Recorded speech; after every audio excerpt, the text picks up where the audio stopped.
Tonight, Canada's latest labour dispute. Dock workers at the Port of Montreal go on strike.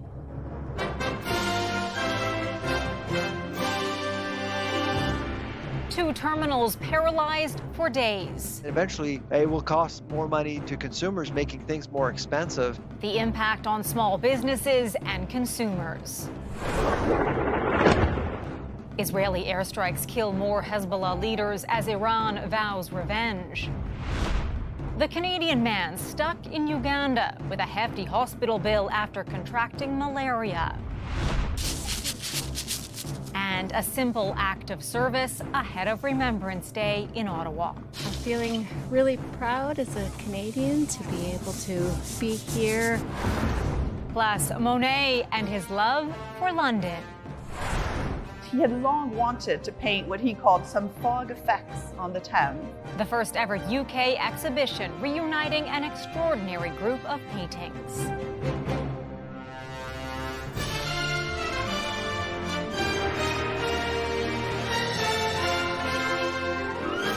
CTV National News with Heather Butts. Good evening. Hundreds of dock workers at one of the country's largest ports will be on the picket line in the morning. The Port of Montreal, the latest to see negotiations fail. Two terminals will come to a standstill as part of the 72-hour work stoppage. Even a short-term disruption threatens a major impact on the Canadian economy and reputation. This is just the latest in a series of labour disputes in recent months. CTV's Colton Prale reports. Another labour dispute is sending shivers down the spine of Canada's supply chain. Hundreds of longshore workers are set to walk off the job at the Port of Montreal Monday morning, halting more than a third of all container shipments. The Maritime Employers Association says federally mediated negotiations and emergency talks this afternoon all failed. The Dock Workers Union declined to comment. We can't keep doing it this way. We need to figure out a better formula to ensure that strikes and lockouts are rare rather than regular occurrences. The past 18 months has also seen major work stoppages in British Columbia twice, the St. Lawrence Seaway, and along railways across the country. The delays cost Canada billions and tarnish its reputation with trading partners around the globe. Eventually, it will cost more money to consumers, making things more expensive. So you need leadership, you need coordination. Critics have called for the government to legislate critical transportation infrastructure as an essential service, but Ottawa has refused to do so. Experts say part of the problem is transportation hubs aren't prepared to manage disruptions. And when we are operating at near full capacity, we need to put that pressure toward labor. And that is why that we are seeing this potential labor strikes, labor disputes, one after each other. The other challenge, moving goods across such a large country with limited options to do so. We get into trouble because we don't have that much competition. The government says it's invested $4 billion since 2017 to address bottlenecks and improve efficiency in the supply chain, and it plans to release a national supply chain strategy in the coming months. Adding this year, 98% of labor disputes in federally regulated industries were resolved without a work stoppage. Monday's strike in Montreal will last 3 days. Meanwhile, a potential American dock workers strike could impact dozens of ports along the eastern seaboard beginning Tuesday. Experts say it could have a severe impact on Canadian shipping and food costs. Heather. Colton, thank you. To the Middle East and new fallout from the killing of the Hezbollah leader in Lebanon. While Iran is vowing revenge, Israel continued attacks today, turning its focus to other fronts in the escalating conflict. CTV's Kamal Kermali reports. Explosions rocked southern Lebanon once again, marking another deadly day. Lebanese civilians forced to bury the dead among a backdrop of new barrages. Who did this to you? A woman asks. The rocket, this child replies. Israeli strikes killing more than 100 people, according to the country's health ministry. Among them, Israel claims to have targeted more than 20 Hezbollah leaders, including high-ranking official Nabil Kaouk, another major blow for the militant group. 2 days after the targeted assassination of Hezbollah leader Hassan Nasrallah. Today, supporters around the world mourned the slain leader in Iraq, Pakistan, and Morocco. While Iran, which backs Hezbollah, has vowed to avenge his death. But some of Israel's focus was further south, turning its attention to Yemen Sunday, targeting the Houthi rebel group. Israel says its aircrafts struck power plants and seaport facilities in response to the group attacking Israeli shipping routes. President Joe Biden, among many world leaders, calling for a ceasefire before the situation escalates into an all-out war. We really have to avoid it. We're not there yet, but we're working like hell with the French and many others. Ottawa is now readying troops to send to Lebanon to aid stranded Canadians. We obviously are going to be doing whatever we can to provide the assistance that we can to people who have decided to stay on. And Justin Trudeau said he spoke to Lebanon's prime minister today, reiterating support for the Lebanese people and the need for a ceasefire to prevent further escalation. Heather. All right, Kamal, thanks. Officials south of the border are grappling with a rising death toll as the devastation from Hurricane Helene becomes more clear. At least 84 people across several states have now died. This unprecedented storm dropped from 10 to 29 inches of rain across the mountains, causing life-threatening floods and landslides. Massive cleanups and recovery efforts are underway in North and South Carolina, Florida, Georgia, Tennessee, and Virginia. At least 1,000 people are missing days after floodwater rushed into communities. Around 2.7 million customers are still without power. Donald Trump escalated his personal insults on Vice President Kamala Harris this weekend, attacking her mental state. Joe Biden became mentally impaired. Kamala was born that way. Trump launched similar insults towards the Democratic nominee at rallies yesterday and today. With just over a month before the election, some Republicans have been distancing themselves from the comments, urging him to stick to the campaign issues. It's shaping up to be another week of heated debate on Parliament Hill as MPs vote on a second Conservative motion of non-confidence. And the clock is now ticking on a deadline set by the Bloc Québécois, which has put new pressure on the Liberal Party. CTV's Jeremy Charon has more on what's at play. The Right Honourable Prime Minister. With another week comes another test for the Liberal government. The House has lost confidence in the government. A vote on a second non-confidence motion this session set for Tuesday. This is certainly an interesting time politically in Canada. But now there is pressure too from the Bloc Québécois. We will not go against who and what we are. An ultimatum presented to the Liberals, setting a deadline for the federal government to meet its demands or risk losing power. We give an extra deadline until October 29th, so there would be no point in putting a censure motion that would topple the government before we get to that deadline. The Bloc wants to increase the old age security for seniors between 65 and 74 by 10% and protect dairy, egg, and poultry farmers.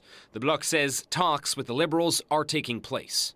If there were no discussions, we would take that as a no. Neither has indicated yet how those talks are going, but strategists point to the popular path when it comes to supporting seniors. All parties, in different ways or another, generally support more money for seniors, right? That's an inconvertible truth of Canadian politics. But it would be a big spend, estimated to cost more than $3 billion a year. The case has to be made as to why are we going to authorize a large new public expenditure for a particular purpose other than just to extend the life of Parliament. And strategically, it likely won't help them gain support where they need it most. Justin Trudeau and the Liberals are more popular among Canadians over 60 than they are among Canadians under 30. That is a complete reversal of what we've seen over the last decade. New numbers from Abacus data out today show the Liberals have fallen to third behind the NDP outside of Quebec, while the Conservatives continue to lead by more than 20 points, a sustained gap the Liberals haven't found a way to close. Heather? Jeremy, thank you. What was supposed to be a routine business trip to Uganda turned into a nightmare for a Canadian man. He contracted malaria and slipped into a coma for 6 weeks. The harrowing ordeal has left him with a hefty hospital bill. Here's CTV's Kathy Lee on the hard lesson learned and the desperate call for financial help. I'm happy to be alive, to be honest with you. Because each day is a small miracle for this Canadian after a close brush with death. I was diagnosed with severe malaria. Colin Crane contracted the parasite while on a business trip to Uganda as an independent contractor. He couldn't breathe or walk and his kidneys stopped working. The illness put him in a coma for 6 weeks. I woke up to, there was intravenous bottles were full coming into me and I couldn't move. Crane also woke up to a hefty hospital bill, about $30,000 US, that grows the longer he is there. He can't leave until it's paid. We were hoping at least if he can make 50% of the $30,000, we are able to let him go with a payment plan. But even paying half is a challenge. Crane, who is from Alberta, did not have medical insurance while traveling. He admits that because he's been to Africa multiple times for work without any issues, he just didn't think about the risks and is now paying for them. It's a hard lesson, experts say, of what can happen without medical insurance while abroad. One slip and fall or even a car accident, you are really out of luck because you're going to have to pay the bill or face the consequences. Global Affairs says it's providing Crane with consular assistance and that due to privacy considerations, no further information can be disclosed. Crane says the government isn't helping with a loan to pay the bill. Now he's hoping through his GoFundMe page, donors can step in. If anybody can help me out, do. Anybody can't, don't worry about it. I appreciate all the help I can get. That help will get him one step closer to home. Kathy Lee, CTV News, Calgary.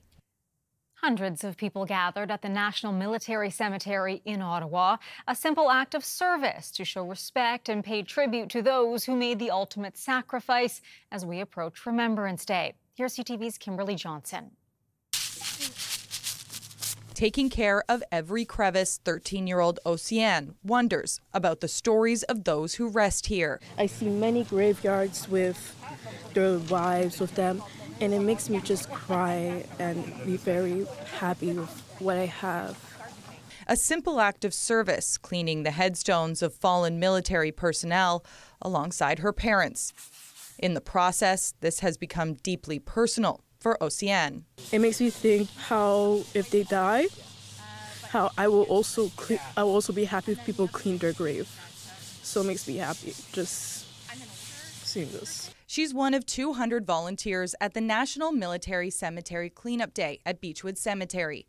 Families, civilians, veterans, and those currently serving using soap and water on the more than 4,000 graves here, in an effort to honor those who have made the ultimate sacrifice. It's actually interesting to kind of read the names of the members and where they served, who they loved. I'm feeling really proud as a Canadian to be able to be here, and it's my way of showing my appreciation. As thousands are expected to arrive on Remembrance Day, cemetery officials say they don't want any headstone to be dirty. In our hearts, forever.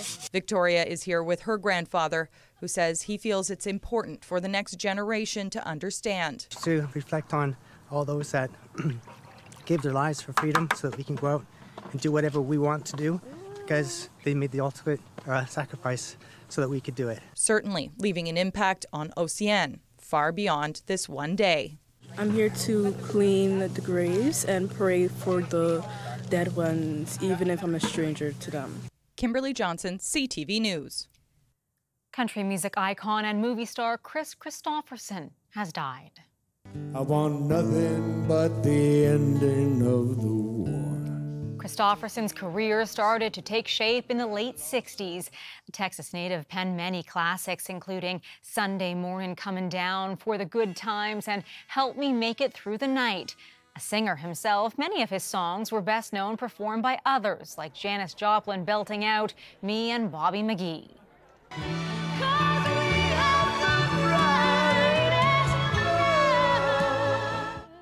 Christopherson also made it to the big screen, starring opposite Barbra Streisand in 1976's A Star is Born, and he also acted in Marvel's Blade. He retired from performing in 2021.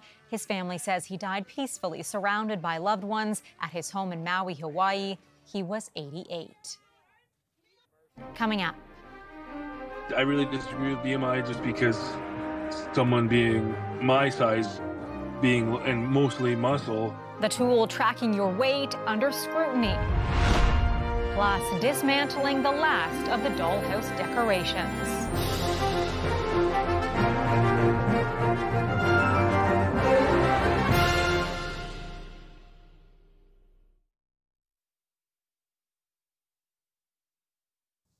A quick measure of your health and fitness. For decades, doctors have relied on body mass index, but the longtime tool has been criticized as flawed and misleading. Now a new standard is taking hold and gaining support. Here's CTV's Rachel Crow spreading wings on the story. Colton Sloan trains 5 days a week for 3 hours a day. He's Plains Cree, 6'3" and roughly 335 pounds. He's also Canada's first Indigenous strongman. Sounds healthy, but the body mass index scale says he's not. I would probably be in like the morbidly obese, like you're gonna die side of the BMI. Additionally, he's a carpenter, which keeps him moving and lifting all day long. And then like the training isn't just lifting weights, like we do conditioning work and everything. Like, so I really disagree with BMI just because someone being my size, being and mostly muscle, being labeled as morbidly obese, I'm like, but I'm not. Over half of the NFL would be classified as having obesity on the basis of BMI. We know that. Many health professionals agree the BMI doesn't tell the whole story. BMI is a measure of bigness. Bigness doesn't tell us whether a person's healthy. Bigness also doesn't tell us what their lifestyle is like or what their other medical conditions and social determinants of health are. A series of studies is now pointing to a different kind of measurement, the Body Roundness Index, which incorporates measuring a person's waist and hips, but some experts still urge caution. But at the end of the day, we are simply looking at statistical risk levels. Sloan agrees. We're conditioned to think if you don't have six-pack abs and this and that, you're not fit, you're not healthy, which is so inaccurate. And I think the BMI definitely played into a big part of that misconception on health and wellness. On its website, Health Canada says BMI is just one part of a health risk assessment. Other factors need to be considered as well. Rachel Crow, Spreading Wings, CTV News, Edmonton. Still ahead, dismantling the dollhouse. A Toronto neighborhood bids farewell to an iconic toy yard.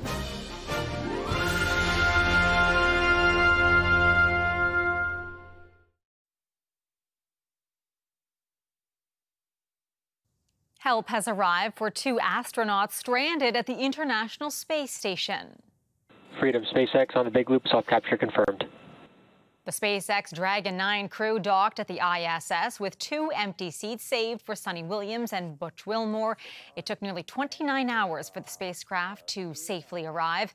Mechanical issues with Boeing's Starliner extended their initial 8-day mission to 8 months, but they're not slated to return home until February 2025.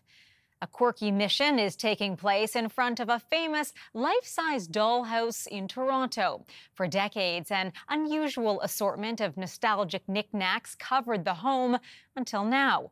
But the new owners aren't tossing the treasures, they're giving them back to their new neighbors. CTV's Natalie Johnson explains. On the porch of the home that is a Leslieville landmark, new owner Bradley Sutherland is dismantling the last of the dollhouse decorations. There's definitely some mixed emotion, but I think people are ready to see its next chapter. The house has for decades been quite the sight to see. Over the years, hundreds of trinkets and toys were added to the front yard and facade, from the cute to the creepy. It's iconic. It's an iconic house. We live in the area. Eliciting mixed reaction from residents. It was such a special spot to come and stop and visit. On the other, I think, people will be happy that something new will be coming, right? It had seen better days. A lot of the dolls were in rough shape. It served its purpose, I guess, but now it's just a distraction. Visitors delighting in the dollhouse one last time. Yeah, thank you very much. By taking home some tattered toys. Kind of want to put it at my front door to scare people. The really chill M&M's awesome. What are you going to do with it? I'll put it on the front lawn. I don't know. I'm not sure if I'll wash her yet, but she's kind of got the charm. As for whether the new owners will preserve any pieces to hold on to the history. A few of the neighbors have taken kind of things on pieces of wood and planting them in their gardens. So we're probably going to have to continue the tradition. So we'll see what's left, and we'll keep something, bit of a memory to the house that was. A house that was a lot of things to a lot of people, for good or for bad. A Leslieville legend. Natalie Johnson, CTV News. That's a lot of toys. After the break, reuniting works of art. Famous Impressionist paintings returning to their roots.